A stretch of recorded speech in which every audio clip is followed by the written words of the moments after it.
having a super fantastic sparkling day. Welcome to Before the Dirt Nap podcast. What number am I up to? 2,106. Whoo, getting closer to that 2,191. Tonight we are talking about when you don't recognize yourself yet. And this is part of this week we're talking about becoming, living the story you're growing into series. So this is another part from that. Hang on, I just got to mute my phone. And I apologize for being on late. I was having a wonderful call with my sister-in-law who I haven't spoken to for a few months. So it was good catching up with her and finding out what's going on and everything else. But anyway, so when you don't recognize yourself yet, there's a strange, often uncomfortable season of becoming when you feel unfamiliar with yourself. You're not who you were, but you're not quite who you're becoming either. Tonight is about that middle space. The sacred, unsettling identity gap. We all get them at some point or another. If you are looking in a mirror and not quite sure who you are seeing, you're not lost, you're growing. So what it feels like to not recognize yourself, and I've been through some of these, you're reacting differently than you used to and surprising yourself. You know, there's that time where you get into a situation and normally when that situation you act this way, but when you're in the situation you act this way and it's a completely different feeling, and afterwards when you look back at that situation you go, I didn't react how I usually react, and it starts you thinking.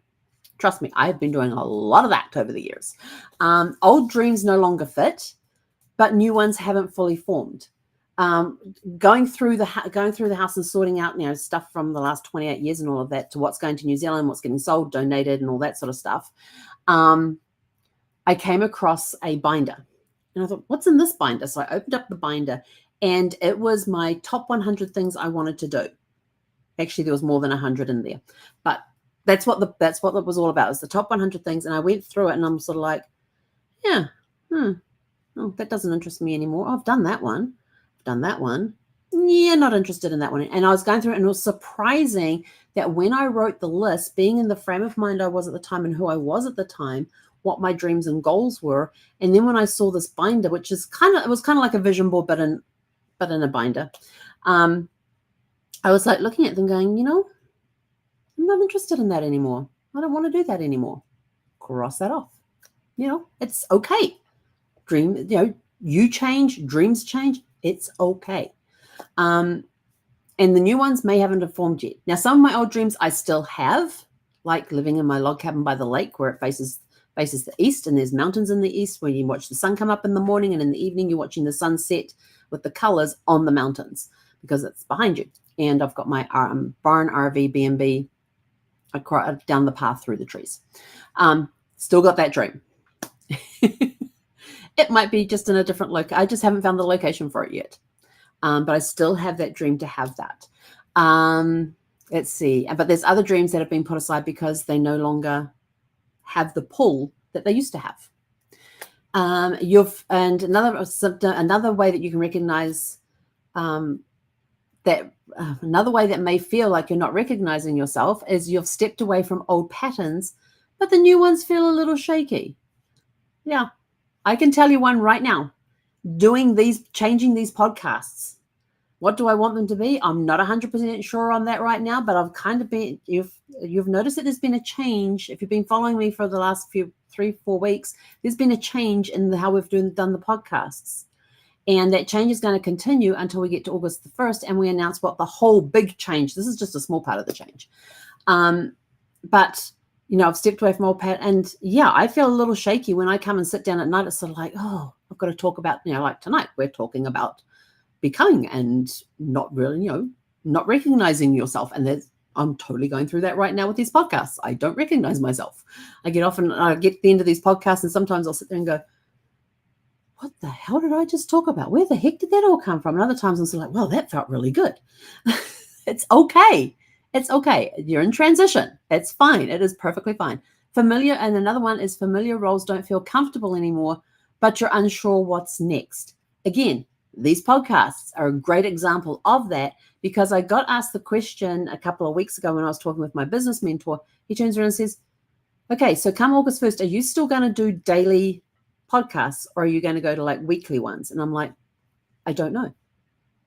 He says, well, how do you feel about doing the podcast now? And I said, okay, I love doing the podcasts. I said, there are nights when I will turn around and go, oh, I've got to go do the podcast. I really don't feel up to doing the podcast. But I'll go and do it anyway because I have made that commitment. And I said, then there's other nights where it's sort of like, oh, what am I going to talk about tonight? Well, let's just sit down, put the camera on and see what comes out. And there have been times that I have done that. So even with everything going on and all of that, I still love doing the podcast on a daily basis, but there are the odd nights here and there. It's sort of like, I really don't feel like getting online. I just want to go curl up and go to sleep. Or I want to sit down and watch that new movie that just came out. Or I want to sit down and crack open a new book. And so, it's sort of like, that's the familiar role. Does it still feel comfortable doing them daily? At the moment, yes. When I get down to New Zealand, will that change? I don't know. But until until I get down to New Zealand and I'm figuring out how doing the podcast is going to fit into my day, because I'll be doing it at a different time in New Zealand, and I'll be doing it a day ahead. There's all these different changes and stuff going on. So, will I still be able to do them daily, or will I be switching to doing them once a week? I don't know. Everything is all up in the air right now. And a lot of it is going to depend on when I move down to New Zealand and get settled, what does my schedule then allow? So we'll see. Because right now in New Zealand, they it's 18:38 minus 5 makes it 13. So it's around 1:30, and it's 1:38 in the afternoon tomorrow. So some of you are going to have to get your head around that one. So why this happens during growth, your identity is shedding layers. Every time you shed a layer, you're allowing room for growth to come through and for the new you to emerge. What is it? Snakes, they shed their skins every now and again. That's kind of like what you're doing. Your values may have shifted, often after grief, loss, trauma, awakening, or healing. Your values may have shifted. Totally get that one. Totally get that one. Yes, totally agree with it. I'm still in the process of shedding layers to find out who am I underneath, because one of my biggest ones is that Brett and I were a couple, but we were one. We were two people, but we were one. And all of a sudden, he wasn't there anymore, and I'm left in limbo. It's just me. I'm a half. Who am I? Am I a whole person? Am I half a person? I'm no longer a couple. It's been a long struggle. It's been 7.5 years, and I still struggle with the fact that it's just me. Well, now it's me and Zeffy, but it's just me. And when Brad passed, I suddenly had to learn how to live by myself. It was the first time in my adult life that I had not lived with anyone, that I was living by myself. Once my parents went back to New Zealand, I was now living by myself. Now what do I do? I left school, went into the Air Force. We're living in barracks. I lived in barracks. And then when I moved off base, I lived in a house, sharing it with some friends, shared a house with friends. And then I moved back home with my parents. And then I moved out and lived with somebody else. And then, there's always been somebody in the same house as me. It wasn't just me. So when Brad passed and after my parents went back home, all of a sudden I was by myself in a house and realized that, who am I? So yes, it's been an evolving process. What used to define you doesn't hold the same meaning anymore. And again, that is true. I used to be part of a couple. And everything we did around being a couple. And now all of a sudden it's doing things. It took me 4 months, I think it was. I think it was 4 months after Brad passed before I stepped foot in a restaurant and had a meal by myself in a restaurant. Now, this is what the change was. Before then, when I had gone to conferences and, when I had gone by myself to conferences and stuff, I had no problem going and sitting in a restaurant and having a meal by myself or teaming up with somebody that was there. But when after Brad passed, there was a fear of breaking down in public, because you never know when grief is going to hit you. There was one time I was doing my grocery shop and I was going through, and I always go through the aisles first before I do the outside, because the outside is where you have your refrigerated stuff, your frozens and your fresh produce. You usually want that at the top of the cart, so it's in the cart for the least amount of time. The shelves are for your packets and your canned stuff and all that. And there was one time I was in the supermarket and I could feel this huge wave of grief coming, and I just left the cart in the middle of the aisle and took off and got into the car. And I had parked the car as far in the back corner of the parking of the shopping thing as I possibly could. And I'm like looking around, making sure that nobody could see me break down. I didn't want anybody to see me break down. Then when I was on the cruise ship, Brad had been gone 8 months. And so he went in September, and May of the following year, I was on a cruise ship about to leave Vancouver to do the Alaska Inside Passage, ending it in Seattle, 7 nights. I had been on cruises before without Brad, usually with a roommate. I had been on 2 cruises, 1 or 2 cruises where I had a cabin to myself. And this time I had a cabin to myself. But the difference was that I couldn't text Brad at the end of the day just to check in with him, see how he was doing, let him know what my day was like and all that sort of stuff. And I remember standing in the middle of the muster drill. We were waiting for it to start. And as I look around this massive open space, which wasn't very open, it was full of people that were all couples standing together. They're standing close to each other. They're holding hands. They've got arms around each other. They're whispering. They're having that little intimate, they're just together in the middle of a room of a lot of people, and they're just having intimate moments together. And I looked around, and all I could see was a sea of couples. And it suddenly hit me that this was my life now. I would not be traveling as a couple anymore. And that was hard to deal with. And we hadn't even started the muster drill, and all I wanted to do was just curl up on the floor and disappear. That was the longest 40 minutes of my life, because we had to wait for the thing to start. Then when it started, but I will tell you this, there were angels around me that day, I tell you, because at the end of any muster drill on board a ship, you never go to the elevators. People will tell you this. Don't try and get on the elevator. They'll be too full from coming above or below, whichever direction you've got to go. Take the stairs, wander in a different direction to everybody else, and maybe you go catch an elevator in a different part of the ship that wasn't close to a muster station. But you typically don't go towards the things. But I tell you this, that thing ended. I'm in the middle of the room. All of a sudden there was this parting of the sea of people. I just power walked, because I needed to get out of that room right now. And I just power walked my way through the sea of people. And when I stepped out in the foyer, opposite the elevators, the doors just opened right in front of me, and I just dove in, hit my floor, and just thought, please don't let anybody else go on. Please don't let anybody else go. And people crowded in. I was like, damn, now I've got to talk to people. So putting on a brave face, I did talk to some people, and then as soon as I got to my floor, I literally ran down, and I was halfway down the ship, ran down to where my room was, opened the door, and as soon as that door closed, I then allowed myself, my barriers broke, and I just let loose. And it was a very cleansing time. But to go from being part of a couple to suddenly being by myself, and it's like, oh, now I have to make all the decisions. So your values will shift with grief, loss, trauma, awakening, healing. They will shift. And all of a sudden it's sort of like, oh, now I have to take care of this. Now I have to take care of that.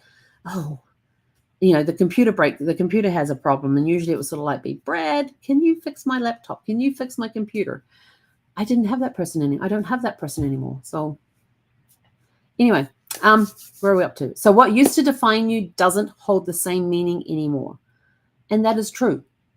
There's been shifts going on where it's sort of like, oh, now if I was in that situation, I would usually get irate and da-da-da-da-da-da. And now I'm just sort of like taking it calm, because it doesn't matter. When you have been through something like grief, a loss or trauma and stuff like that, you suddenly realize what life is really about. It is about becoming the best person you can possibly be. It is about leaving that legacy. The small things don't matter anymore. There is stuff that goes on and that you hear and you used to react to it. But because of what you have been through, you realize, they can do whatever they like. It ain't going to affect me in 5 years' time. I don't need to worry about it. Will it affect me in 5 years' time? No. Why worry about it? Will this help me get to New Zealand? No, then I'm not doing it. Will this help me get to New Zealand? Yes, then I'll go do that. So asking yourself those questions, and a lot of times you just automatically react in a new, calmful way that you never used to before. Things that used to make you over here, all of a sudden when those same situations happen, you just sort of like, let it go. It really, so, people say, oh, don't, don't show that to that person because they'll react this way. And that's sort of like, I really don't care. What happens during growth? Oh, we've done that bit, haven't we? Hang on. Oh, I'm losing myself in my notes. I need water. Hang on. Common struggles that will happen during this season of change.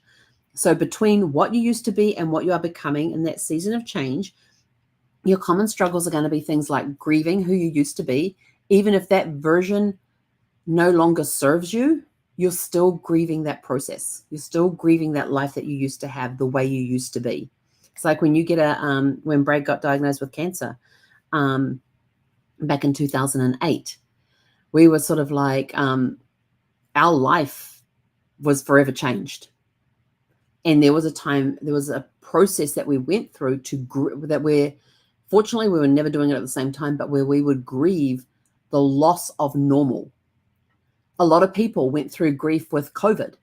When COVID was there, or the global pauses, I like to call it.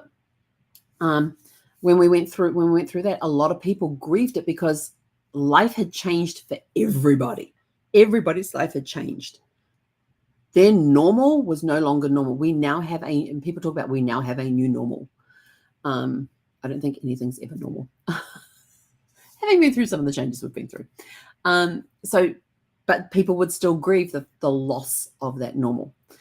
Feeling like you have to explain yourself all the time. You know what?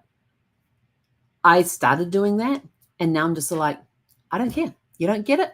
Doesn't matter to me. I will just keep going on. I'm just going to be me. And if you don't like it, you can leave. You don't have to communicate me. If you don't like me, you don't have to communicate with me. If you don't like the way I talk, the way I look, or anything like that, I don't care. There's plenty of other people out there who will accept me for who I am and how I am. So, I don't care. And that took a process, because I used to be very much sort of like, oh, I have to look like this. I have to do this. Yeah, no, it doesn't matter. You are who you are. Don't let people put you into a box. Break out of that box and be the best version of you that you can be. And you're constantly going to be evolving and changing as things go on. As things change around you that are going to impact your life, you will change and evolve with it. Another common struggle is worrying that you're lost when actually you're just in transition. It's like you've been on this one train, and now you have to get off at the station to catch the connecting train. And you're just trying to figure out, which platform do I need to go to get the next train? Or which gate, if you're in an airport, your flight has landed, you have offloaded, you now have to get to your next gate to catch your connecting flight. That lost time when you're in an airport trying to figure out where your gate is, you're just in transition. You just got off this flight, you're now getting on this flight. There's a little mucky muck going on in there because you don't know the airport. It's the first time you've been in this airport, and now you got to figure out what gate do I need to be at? How do I get there? How far away is it? Do I have to run to catch to it? Do I still have time? Have I got time to go to the bathroom before I have to go find the gate and get on the plane? Do I have time to even go to the bathroom before I have to get on my next flight? There's important questions that you have to ask. And so this is when you are in transition. It's the same kind of thing. Just think about being in an airport trying to get to your connecting flight, and there's all this stuff going on. All these thoughts going through. I'm hungry. I need some more water. I've got to go to the bathroom. I've got to find my gate. How far away is my gate? Oh my God, my gate is in a different building. How do I get there? What's the quickest way to get there? I've never been to this airport before. Even if you have been to the airport before, you're sort of like going, oh, where was that gate again? Last time I was in Terminal C and I had to get to D. Now I'm in D and I've got to get to A. What's the quickest way to get there? Find a map. Ask somebody. They'll get you there. And sometimes if you're really struggling, you can even ask for the little golf cart thingies to run you across the other side. I haven't done that, but I've seen plenty of people do it. What can you do when you're in between? Give yourself grace. Stop, take a deep breath, and know that everything's going to be okay. Give yourself some grace. I remember when after Brad had passed and I went to and I went to my first in-person mastermind greeting, and Brad had been gone maybe 2 months at that point, just under 2 months, just on 2 months, somewhere around that 2-month area. And we had, and our business mentor had brought in his mentor, and he went around each person asking, what's the struggle you're having in your business right now? And you would tell them. And my struggle at the time was finding out who I am. I says, I'm just trying to find out who I am. I'm now one person. I'm not a couple anymore. I've got to find out who I am, and I'm struggling with it. And he says, stop right there. And he told me, he says, just give yourself grace. He says, you've been through a trauma. You need to allow yourself to feel. He says, give yourself permission to take a step back, give yourself some grace, and just take things calmly. And one step at a time. Don't try and do everything at once. He says, allow yourself to take that break. And that was the best thing he could ever have said to me, and told me and given me the advice. And so I did. I took that step back. I allowed myself some grace. I allowed myself time to grieve. When the feelings came, I allowed myself to stop and feel them. Write or voice note your way through it. If you're struggling, pick up a pen. And my biggest way of releasing it is picking up a pen and paper and writing it all down into a journal. Some people can't do that. They prefer voice notes. I will tell you this, when Brad was in hospital for 87 days, my phone sat on the dashboard in the holder up here on my drives to and from the hospital. And on there, you have a wonderful little thing called a voice recorder. And I would press that. And there are some recordings with long pauses because I had nothing to say. There were some where I would practice presentations I wanted to give. There were some that were that I was just talking out what was going on the road around me and about the person who did the left turn but turned into the oncoming traffic rather than the other side of the island. And he had to drive down that island for a way before he could get back over to the correct side of the road. Near accidents, I would talk about those as well. I would talk about questions I was going to ask the doctor that day. On the way home, I would then record what had happened that day at the hospital, what questions we had answered. Did we have answers for this? Did we not have answers for that? And I would also come up for questions the next day. Writing it down or speaking it out helped me to remember that even though I thought of the question on the way home, when I got into the office, when I was driving in the next day, I was like, oh yeah, and I have to remember to ask da-da-da-da, and I would repeat that question again. Then when the doctors did their rounds, I had the questions ready to go. So make sure that you can write or voice note your way through it. You don't need clarity. You need compassion. You need compassion for yourself. You need to give yourself that compassion, and that's a way of doing it. Avoid rushing to fill the space with certainty. If there's an uncertain area, just slowly work your way through it. Don't rush it. Sometimes when you rush, you might miss a step and it doesn't go the way you thought it would go. But if you can even take a step back, look at the overall picture, or take a step forward, taking that first step forward out of that comfort zone, into that gap of uncertainty, and just allowing yourself to breathe. Surround yourself with people who support your growth, not just consistency. Life is not consistent. Working your way through problems there's not a consistent way of doing that. There are certain things you can be very consistent about and other things that you can't be consistent about. And you need to figure those out for yourself. I remember my youngest stepson said to me one time, he got annoyed with me. He goes, because, when I said no, I meant no. No was not come back in 5 minutes and try again. No was not maybe. And no was not keep trying again until it changes to yes. No meant no. Done. Finito. Boom. Stop asking. And my youngest stepson said to me one time, he complained. He says, I got a complaint about you. I go, okay, what is it? And he goes, you're just too consistent. And I just looked and went, there's no two about it. I said, you're either consistent or you're not. So that was my answer to him. If you want to be consistent, be consistent. If you don't want to be consistent, don't be. There's no two about it. You're either consistent or you're not. But surround yourself with people who will support your growth. They know that you're going to be going through these difficult times and everything else. So allow them to do that. So your reflection questions for today, which are in the description below. What's one way you've surprised yourself lately? And these questions you can write on the non-prompt pages that are in our journals. You can get the sample one by signing up for our newsletter here by scanning the QR code. and signing up for the newsletter, we will then send you a sample of the journal. And there are non-prompted journal pages, which is where you can ask these types of questions. And so what's one way you've surprised yourself lately? Is there something you've outgrown but haven't fully released yet? Is there something you've outgrown but haven't fully released yet? If this season had a name, what would you call it? Would it be something like becoming, the in-between, the undoing?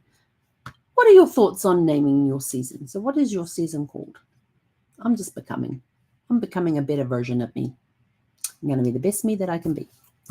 I actually have a song written about that. I just need to put it to music, and I don't know how to compose music, so I need to find a way of doing that.